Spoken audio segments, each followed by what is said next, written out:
उनका एटीट्यूड, उनका माइंडसेट, उनकी बैटिंग, उनकी बॉलिंग, आई थिंक आज के दिन की फील्डिंग तो नहीं कहूँगा लेकिन ओवरऑल हर लिहाज से बैलेंस टीम और बड़े मैचों की टीम है। आई थिंक ये वो माइंडसेट है जो बड़ी टीमों के खिलाफ इस्तेमाल किया जाता है, चाहे वो ऑस्ट्रेलिया हो, साउथ अफ्रीका हो, वो एक तरीका नज़र आता है। गलतियां तो हमने की हैं, बिल्कुल की हैं। एक ऐसी सिचुएशन आ गई थी कि मुझे ये लग रहा था वो 90 प्लस कर जाएंगे। ये तो हम बात कर रहे हैं कामरान भाई कि यार ये आपने 2 खिलाड़ी आपके अनयूज रह गए, 11वें से 18वें ओवर में खाली 38 रन बने, लेकिन क्या ये कहना ठीक है कि सबके बावजूद भी आपने 171 कर लिया, जो कि बुरा स्कोर नहीं था, इससे अच्छा हो सकता था लेकिन बुरा नहीं था। असल में आपकी बॉलिंग फ्लॉप हो गई, जिसका सबूत ये कि तीसरे चौथे ओवर में माहौल बन गया था कि मैच गया। कप्तान आपका बिल्कुल एक्सपोज हो गया, उसको समझ ही नहीं आ रही थी मैं क्या करूं। आउट हुआ, साइम अयूब आउट हुआ, सलमान आगा आगे बैटिंग करने, आपने हारिस रऊफ को क्यों नहीं जो है वो बैटिंग पे भेजा? जब 10 ओवर में 90 प्लस रन थे तो आप मोमेंटम अपना रखते हैं ना। वो गलती की कितनी गलती होगी, 6-8 तो गलतियां हो गई। उसके बाद आपने हारिस रऊफ से नया बॉल नहीं करवाया, आप साइम अयूब के साथ जो है वो चले गए। 19 ओवर हो गए, कहाँ है नवाज तो नजर ही नहीं आ रहे आपको। ठीक है, आपके बेस्ट बॉलर है।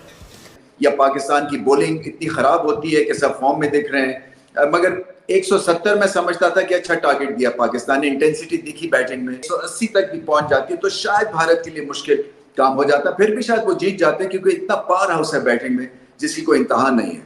तो ये छोटी छोटी चीजें जिसपे गौर व फिक्र करनी है। साहबजादा वो कैच कर लेते तो उससे बड़ा फर्क पड़ जाना। उनको नहीं पता कि पाकिस्तान है, वो कीनिया समझ के खेल रहे हैं। आप साइम अयूब से एक्सपेक्ट करेंगे वो अभिषेक शर्मा के साथ खेलेगा? किधर है रिजवान और बाबर? इनका माइंडसेट ही 160 पे अटका हुआ है। उठ के आ गए, इंडियन भी हमें उधर से जलील कर रहे थे। अरे सलमान आगा कौन है मैं नहीं जानता। हमारा जान भी छोड़ दो, क्रिकेट का जान भी छोड़ दो। किसको कहने? मोहसिन नकवी को। क्यों ना? वो थोड़ा घर किया है सारी टीम का। वो थोड़ी खेले हैं, वो थोड़ी खेले हैं। वो तो नहीं खेले, ये क्या सेलेक्ट किया उन लोगों ने? किधर है रिजवान और बाबर? ये तो इधर बहुत अच्छे खेल रहे थे, सिर्फ एक टूर्नामेंट में उन्होंने अच्छा नहीं खेला, सारा ही ड्रॉप किया। ये क्या कम में सारे। इसके बाद देखने नहीं आ रहा, मैं बाहर में गई पाकिस्तान विकेट ले लेता तो इंशाल्लाह हम मैच जीत जाते। हमारे टेक बॉलर ने विकेट ही नहीं ली तो हम कैसे जीतेंगे? मुजरा करें, मैं कहता हूँ, मैं देता हूँ इनको चूड़ियाँ। गिफ्ट गुजारिश ये है कि हुकूमत से ये पाकिस्तान की टीम खत्म की जाए। हमें नहीं चाहिए टीम, ये पाकिस्तान की टीम खत्म करा दे। अगर इनको ये टीम को ही गायब कर देना चाहिए, ये जो सारे लोंडे सबको खत्म कर दे। गोली मार दो, ढाल के गोली मार दो पूरी टीम लो। एक टीम में 6 ओपनर खेल रहे हैं तो वो किस तरह खेलेंगे? कौन मिडिल ऑर्डर में आएगा? ये टीम ही बैलेंस नहीं है। इनको बनाने वालों को पकड़ना चाहिए गिरेबान से। सारी सहूलतें इनके लिए। मैं 5000 रुपए खर्च करके यहाँ पार्क व्यू में आया हूँ देखने के लिए मैच। आखिर क्या अंजाम मिला? हार। पाकिस्तान ने अपनी गेम क्यों नहीं करके दिखाई? आज फिर पाकिस्तानियों ने उम्मीद लगाई थी, हमारी उम्मीद पर पानी ही फेरा गया है हमेशा पाकिस्तानी टीम की तरफ से।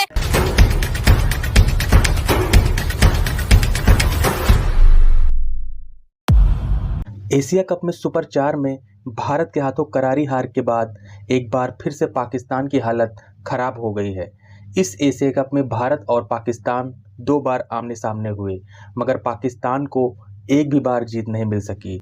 सुपर 4 के इस मुकाबले में पाकिस्तान ने भारत को 172 रन का जीत का लक्ष्य दिया था, जिसे भारत ने 6 विकेट रहते ही हासिल कर लिया। आइए देखते हैं इस पर मीडिया और लोगों ने क्या कहा और मिलते हैं वीडियो के अंत में। लेकिन अगर आप 15 ओवर के बाद 18 बॉलों पे 12 रन करें और उसमें एक छक्का भी लगाओ तो वो जरा फिक्र की बात है कि हमने वो वहां पे थोड़ा सा हम नहीं कर पाए जितना हमें 190 का जो जहन में था वो था। दूसरा, ये कहीं पत्थर पे लकीर नहीं है कि शाहीन ने ही 2 ओवर करने हैं। आप चेंज करते हो चीजों को यार। आप साइम अयूब पार्ट टाइमर है, ठीक है ना, आप फहीम अशरफ को खिला रहे हो, आप साथ में तलत को ऑलराउंडर खिला रहे हो, अपने जेन्युइन बॉलर को तो लेके आओ। अगर एक बॉलर 1 ओवर के अंदर 12 रन, दूसरा ओवर में 22 रन दे रहे हैं तो आई मीन कि आप जो जेन्युइन बॉलर्स हैं उनको तो लेके आए साथ में। तो गलतियां भी की हमने गलतियां की जिसकी वजह से ये रिजल्ट है। लेकिन इंडिया आउटस्टैंडिंग टीम है। वो मेरे ख्याल में मुझे तो लगता है अगर 200 रन तो 200 रन भी कर जाती है, लोग 200 रन भी कर जाते हैं। बिल्कुल, जिस तरह ओपनर्स ने अप्लाई किया, जिस तरह इंडियन ओपनर्स की हम बात करें, यूसुफ, अभिषेक शर्मा कहाँ, किधर, कैसे कब किस तरीके से बॉलिंग कराई जाए अभिषेक शर्मा को, because the kind of start that he gives to team India, वहीं पूरी कहानी खत्म हो जाती है। एंड देन शुभमन गिल जो कि नहीं पास्ट में चिप इन कर पा रहे थे उस तरीके से, अभिषेक शर्मा को देख के उन्होंने भी ऐसा लग रहा था कि उन दोनों के बीच में एक कॉन्टेस्ट चल रहा है कि मैं रिवर्स स्वीप मारूंगा तो वो भी रिवर्स स्वीप मारेंगे, और जिस तरह अभिषेक शर्मा ने इस पूरी इनिंग को आगे ड्राइव किया, इट वॉज कमेंडेबल। बिस्मिल्लाह, ये तो दूसरी इनिंग की बात है। जो मैं शुरू से कह रहा था, 2-3 दिन से कह रहा था टीम चेंज नहीं करनी चाहिए, सारा मैच वहाँ ख़राब हुआ है। हुसैन तलत जब आया 10 ओवर में 92 और 2 आउट थे, 5 या 6 ओवर में सिर्फ 27 रन बने हैं। ये इतनी बड़ी गलती थी टूर्नामेंट में किसी ऐसे प्लेयर को खिलाना। 94 फॉर 1 थे 10 ओवर में। 10 ओवर में हुसैन तलत वहाँ आए हैं, मैच सबके सामने है।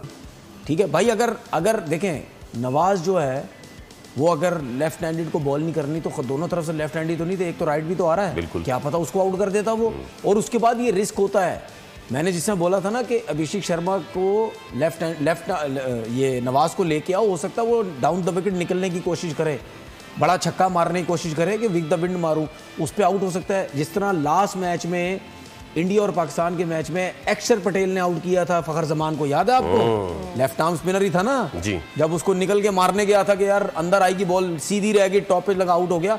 तो इस किस्म के आपको रिस्क लेने पड़ते हैं। तो ये मैंने तो मेरे ख्याल 8-10 गलतियां गिना दी हैं। ये आप सब कुछ किया, फिर उसके बाद 10 ओवर से लेकर 15 ओवर तक आपने क्या क्रिकेट खेली है? बहुत बुरी, कोई सिंगल डबल नहीं, कोई कुछ भी नहीं, क्योंकि आता ही नहीं किसी को खेलना। सही है, तो आपकी मिस्टेक्स बहुत हैं यार। मतलब अगर मैं इतने कॉन्फिडेंस से ये बोलता हूँ इतने बड़े प्लेटफॉर्म पे बैठ के और जगहों पे भी कि भाई हमारा इंडिया से कोई मुकाबला नहीं है, तो लोग कहते हैं कि यार आप क्या पाकिस्तान की अगेंस्ट बात करते हैं? नहीं, पाकिस्तान की अगेंस्ट बात करते हैं। हम था वो आसान कैच था, तो गलतियां तो ही हैं। भारत की फील्डिंग में बहुत गलतियां। अगर मैं समझ रहा था कि वो जो नो हैंडशेक का प्रेशर था वो कहीं क्रिएट हो गया भारतीय टीम पे, क्योंकि देखिए ये जो पॉलिटिकल एंगल है ना क्रिकेटर्स के लिए मुश्किल एंगल होता है टू टो। कई आराम से कर लेते हैं नेचुरली, कई बड़ी उनको मुसीबत लगती है। सो उससे क्या होता है, एकदम से आप प्रेशर में आ जाते हैं। और मुझे ऐसे लगा कि फर्स्ट हाफ में भारत प्रेशर में था, क्योंकि अगर बुमराह को मार पड़ रही है, उसके बाद कैचेस ड्रॉप हो रहे हैं, तो इसका मतलब है शायद आज फील्ड में इनका दिन नहीं था। बट बैटिंग जैसे की उन्होंने, जिस तरह से रन चेस किया वो लाजवाब था। उसमें बड़ी अच्छी स्ट्रैटेजी थी, उसमें एक इंस्टिंक्टिव पन था, उसमें बड़े शॉट्स थे।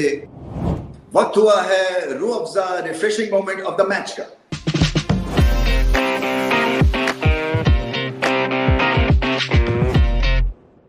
रूह Afza refreshing moment of the match, Abhishek Sharma क्या बैटिंग करते हैं। वैसे मैं समझ रहा था कि कुछ थोड़ा बहुत इनमें खौफ होगा, पाकिस्तान से खेल रहे हैं, पहली दफा खेल रहे हैं, मगर बेखौफी की इंतहा थी, न डरपन की। बहुत गुस्सा है। सनाला भाई आएगा ना, आप मुझे बताएं कि अभी 10 ओवर नहीं हुए और हम सब बाहर हैं। तो ये मतलब हम लोग पैशन से आते हैं, क्रिकेट देखने आते हैं, क्रिकेट एंजॉय करने आते हैं, लेकिन आगे से हमें ये रिस्पॉन्स मिलता है। ये तो अच्छा हुआ कि उनसे जो 2-3 केस छूट गए, वरना हम 90 पे आउट हो जाते सारे।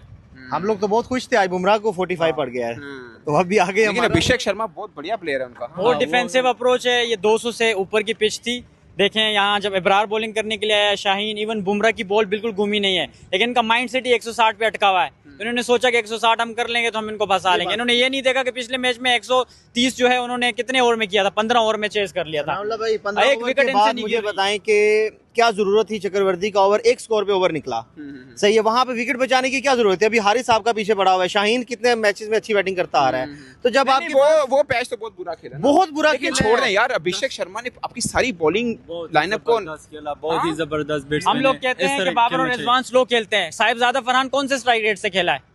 वो थोड़ा सा तो बेहतर एक ही तो नहीं एक ही बंदा खेला है, लेकिन देखो इससे अच्छा तो रिजवान खेलता था, इससे अच्छा रिजवान खेलता था। अगर बॉलिंग की बात करें, मेरे ख्याल में यूएई की बॉलिंग हमसे बहुत अच्छी है।